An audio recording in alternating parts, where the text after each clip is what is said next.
Okay, here we go. Dave's Basic Stringing Instructions 101 for those at home. Need a racket. We're going to start with basic mounting. Throat side, it really doesn't matter. These stanchions can move. You should never have to move them. I generally make sure that the silver is aligned at the bottom. And this went right on, but if not, you can always loosen. You got two knobs here. One controls the outer ring and one controls this one.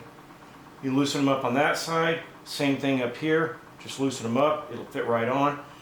Ensure that your silver, on these rackets especially, are lined up. And then I start tightening up here at the top just until it makes, and if it doesn't, I come around. But you always want to apply tension down here at the bottom. And it shouldn't be screwed really tight, just where it's sort of firm. Then you bring this outer ring and it brings these arms in.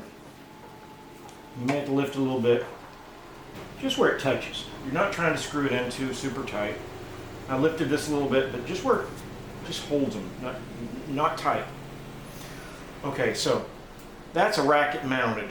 It's ready to go. Turn this on down here.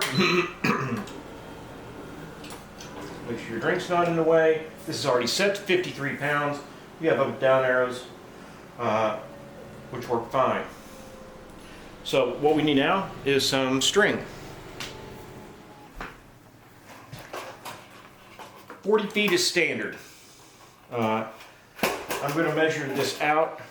Probably can't see me, but I'm using a Solinco Revolution. I use 8 full arm lengths. That's my arm spread, just like that. 1, 2, 3, 4, 5, 6, 7, 8. Both of y'all are just as tall as me. I had about another 6 inches at the end just for safety. This is more than enough string. Then I clip it. Now we're going to do the left side. That is 2 arm lengths. 1, 2, and another 4 inches. I mark that spot, and I'm going to feed this through, holding that spot where I just measured to, on the left side. I'm going to pull. I've still got this marked. Till that gets there. This first clamp is critical. So if you look at this clamp, I'm going to actually tighten it down by turning it to the right down here a little bit more. Just because it'll really hold. And that first string is so important. So I shove it down there about halfway through the teeth, clamp here, make sure to lock it. These first 2 or 3 strings are the ones that get you going. So I'm just going to run this through here.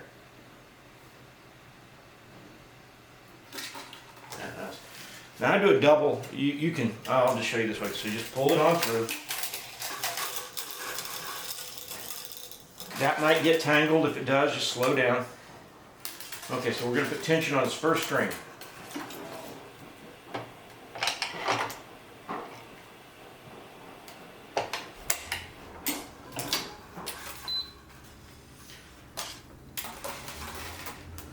We'll run it down 1 more string, and we'll do the other side. Here in the beginning, I like to do 1 or 2 on each side to get it going. Right here, I just got tangled. Generally speaking, if you slow it down, just back it up, and don't force anything, it'll just come right out.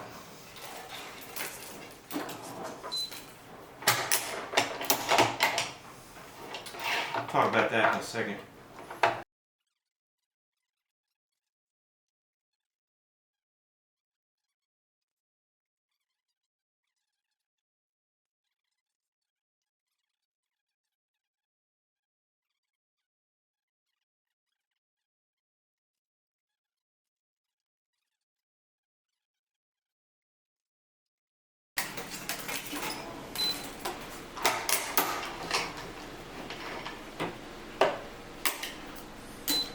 Now at this point, I'm going to finish this short side out.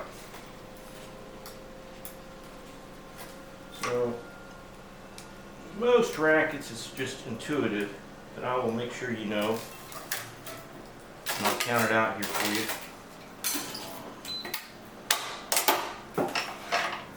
Sachs racket, or this bad one. 1, 2, 3, 4, 5, 6. So you're skipping 7. So this is a skip on both sides, top, down here, and bottom. 1 and 1. There are no shared holes. What's a shared hole? Shared hole has 2 strings going through it. Some rackets used to be that way. These rackets, no shared holes. So we skip the 7 at the top and bottom. We're going to do a skip here also. One more.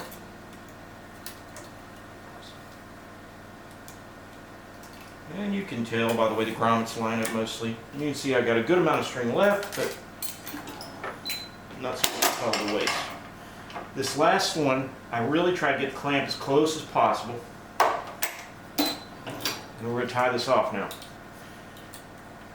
I'm going to go down 2 strings, 1, 2, and it should go through this hole really easy. See that? Real easy. And I pull it tight, and we're just going to do a knot under, and then through the gap, and back out the back side here. Now it could be almost tighten it down like that. I press knot on the machine. I don't loop, I just come under. At that point you're done. A single knot. I like doing doubles just the way I am, so again, I knot again over here, which I'm gonna get rid of this little extra just because it's going to annoy me the rest of the time. Into the trash can it goes. That side's done. Why hit knot? Knot adds an extra 5 to 10 pounds, 10% I believe, of tension to make sure the knot's down. And just the way I do it, I'm 1, 2, 3, 4, 5, 6. Again, we're skipping 7 and 9, so this is a skip string. Again, I'm going to do my little double pull here.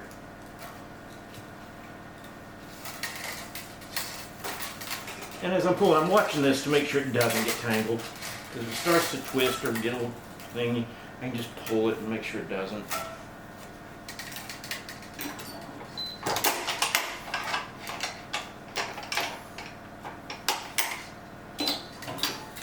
And it is a 2-step clamp, make sure you're aware of that. So it's supposed to be, you release this and it just falls and releases that like, you see sometimes it doesn't happen, so I hit that button like that. Now we're going to start our crosses.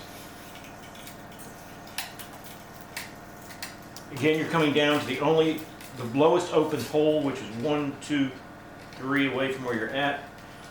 Over, under, it doesn't matter on this first one. I go under.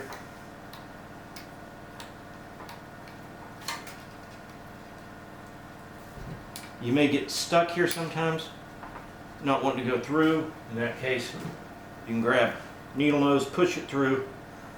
In this case, it went really well. Make sure I bottom to bottom. Yeah, okay, I'm lined up. You get them crossed up there, you're going to make a mess of things.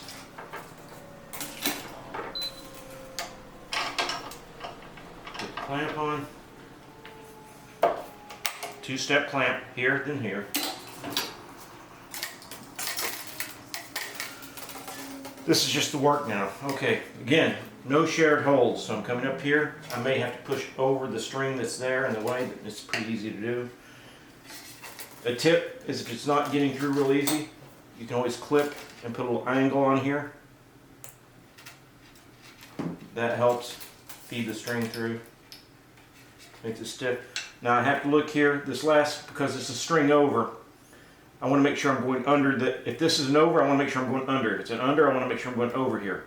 In this case, I've got an extra string, so I come over it to come under this one. You don't have to go up like I'm doing, it's just a faster technique. This is kind of, so rather than trying to come up and through, I'm just going to pull it through like that.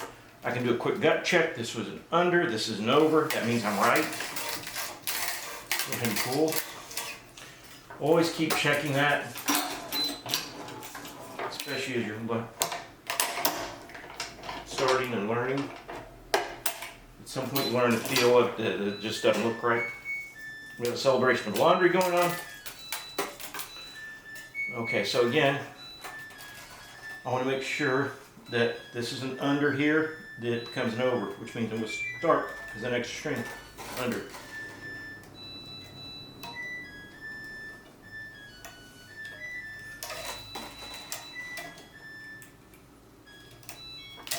Now, an advanced trick, I can just pull this, but I like holding on to this end, and I'll show you why. I kind of just hold it here as I'm pulling the string. Now look here, I'm going to create a problem if I don't watch this. It's looped around the handle here. Good thing to do, so now I've got it. Don't rush and worry about it. So I've held on to this end, I'll show you why in a second. I'm going to apply tension. I missed. Apply tension here. Clamp, force it because it didn't go down on its own. Sort of a hodgepodge there, it's a great design. But now I already have this, I don't have to go fishing for it. And again, this is an over, so I want to start with an under.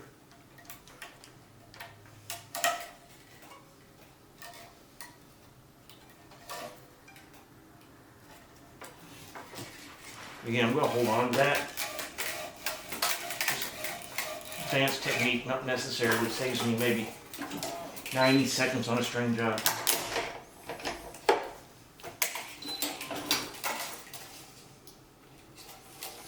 And checking this starts as an under. You see what I did there is I pulled a little because it's easier to have slack and run the string through. Again, holding on to it. This is again where this thing can get tangled anywhere in there. Just sort of watch it. Don't go mock it like I'm doing sometimes. And you see I do push it down. It just helps keep it straight.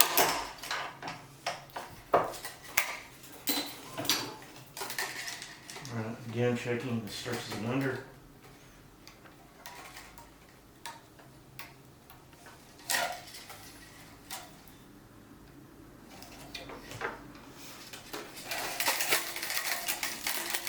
See, I got a knot here. What's happening? It just can't happen sometimes.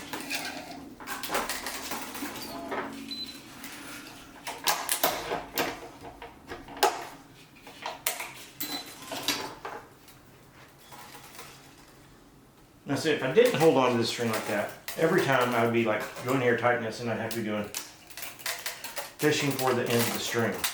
Well, you see it's 5 or 6 arm pulls. You do that over 20 strings, you know, it's just a little bit of time.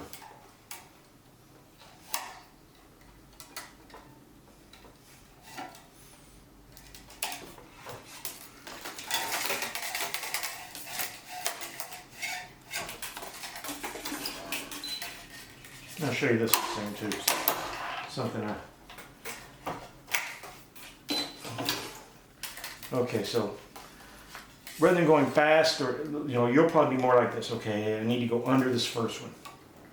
You'll probably do this under, over. But if you can learn, just keep this bottom hand here and push, and kind of work up. So I'm just pushing down with the one thumb, back up with the other finger. Use this to line it up. So again, you'd probably be doing it like this. So let's look at the tension pull again. We do the loop, we get through. It's a down movement and I pull toward me so it locks in.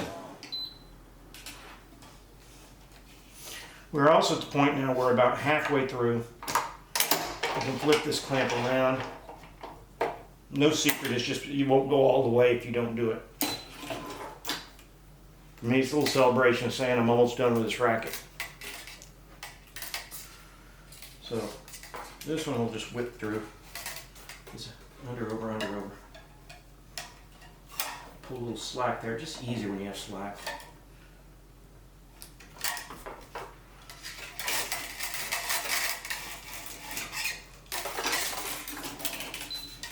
Push it down.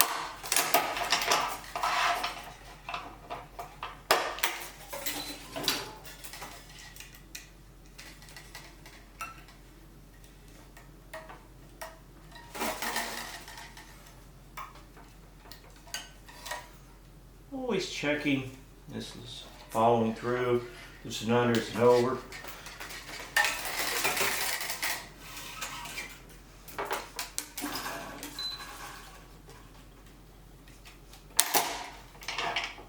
That time the clamp actually did the gravity drop.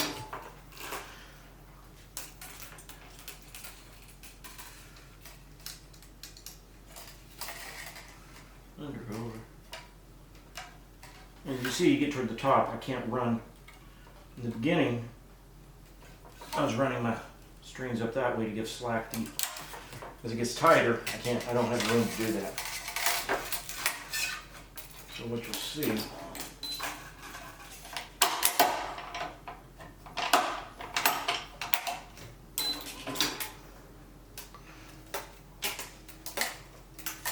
as you get toward the end here, we'll go over and pull some slack. Do about 3 or 4. Pull some more slack.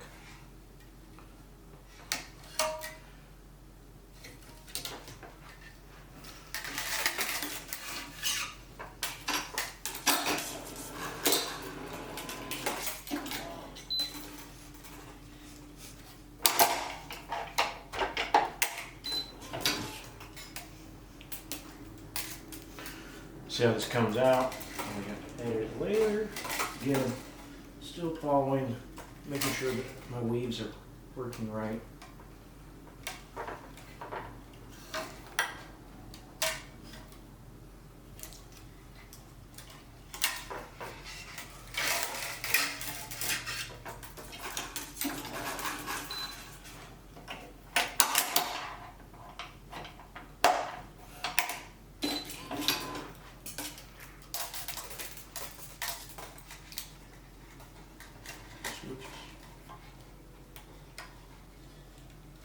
And again, pull some slack. It just makes it easier.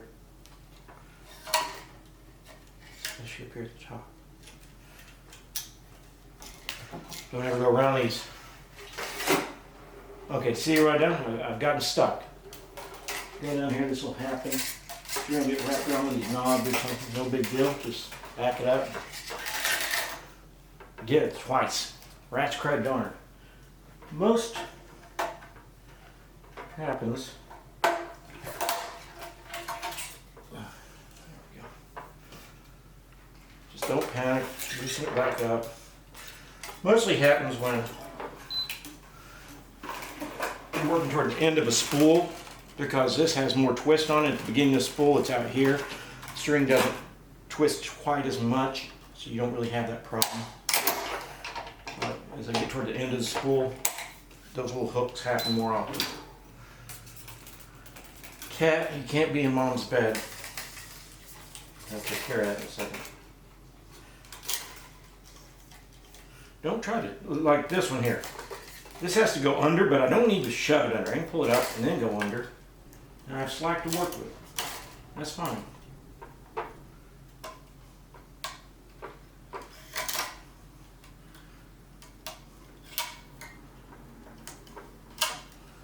Just always check at the end of everyone. Oh, that was an under and over. Got it right.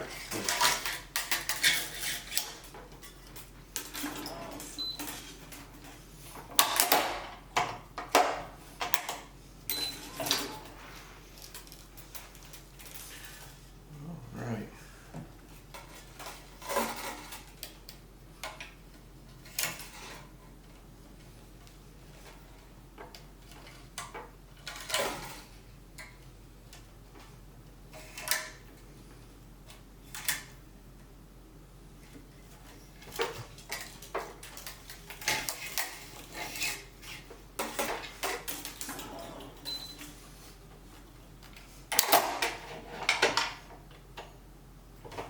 Got quiet there. It seemed a lot of work issues.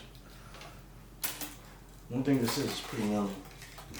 So this one's a little different because see, it's not different per se. We're at the end, and it's gonna be hard to get this through. We may want to go over, under. Just get the string through the hole first, then figure out.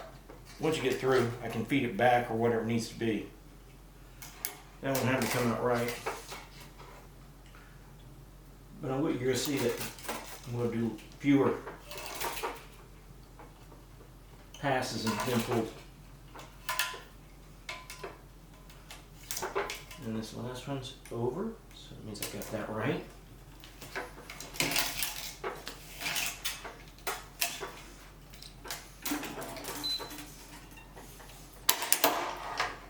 And we're reaching the skip holes at the top here, so you really want to pay attention that you're just following the pattern. So no shared holes again. This one needs to go over. Okay, got it. Just, you'll see, like here at the top, I almost do one string at a time. This will hook here. Be careful of that. It's just so much easier to do it this way. Years of experience, don't ask why.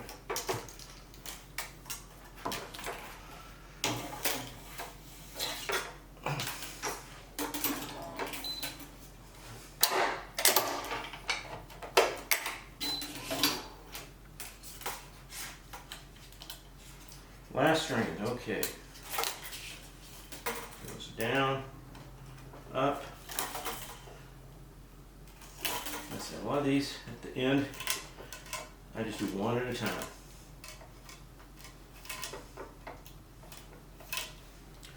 Over this last one, yay, we got it right. Don't have to restring anything. Looks right all the way.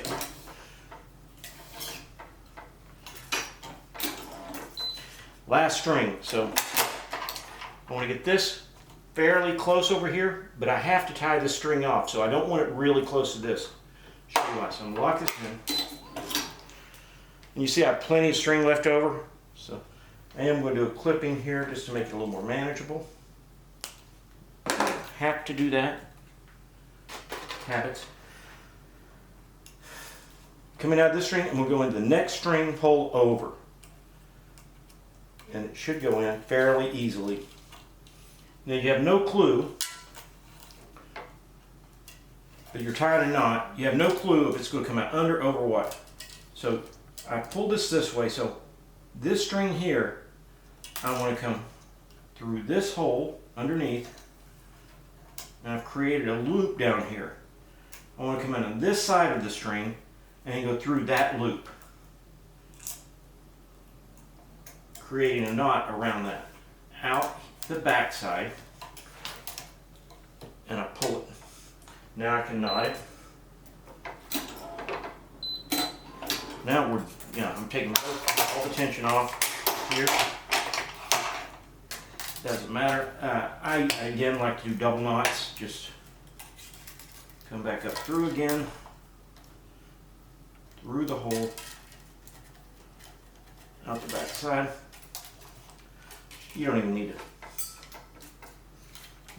tighten it, but I do. This looks much better. Okay, so that's that. We're done here. So the first thing I do is I loosen these big lugs, which is the outer arms, just counterclockwise, so it comes off a little bit. Shouldn't be too hard, doesn't have to come up. And then these counterclockwise, which controls these. And you'll see the racket starts to fall out. Shouldn't have to work it too hard. Now I do the final trim.